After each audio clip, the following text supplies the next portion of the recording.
Today I'm in Madison Center Cemetery, which I just got permission to clean in, and it's not an abandoned one for a change. So let's clean a headstone.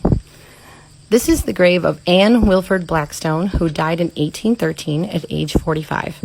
I picked hers to be the first I cleaned here because she was the first to be buried here. She was the consort of the Honorable Stephen F. Blackstone. Consort just means that she died before her husband. True to form, it's hard to find much history written about the wives, so I'm sorry, Anne. Your video isn't really about you.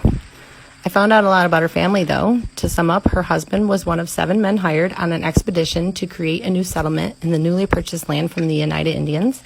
The expedition was led by a Mr. Lincoln and a Mr. Cazenove. Anyone who lives around here can probably guess what the name of that new town was called. Stephen originally traveled west from his home in Branford, Connecticut with his friend who was on the same expedition to settle in Madison, and the two ended up marrying sisters who were also originally from Branford, Connecticut. He and Anne had a farm just down from here on Frederick Road where they raised 4 kids, while his friend and Anne's sister were on Bishop Road next door. Stephen was a county judge in Madison starting in 1814, along with other political offices, which my 7 times great-uncle, Captain Seth Blair, also held, so it's kind of cool they knew each other.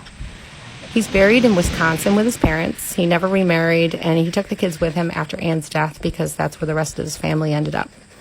Anne is the only one buried in this state. Their son, who was also named Stephen, said of his father, he loved horses and took risks too great for any man of 80 years, and he died 4 years after that. Stephen Jr. was one of the first to be born in Madison and left to find his fortune at age 18. He had 10 kids and ended up with a farm in Hamilton, Ontario, Canada, but later moved to Wisconsin with the rest of his family. Their other son, John, attended Hamilton College in Clinton, New York, and then became a farmer in Wisconsin, and eventually a judge like his father, and then a state senator. Her stone gives a good example of what I've been calling the Puritan warning. The Puritans believed your destiny after death was already predetermined when you were born, and only a select few would get to heaven.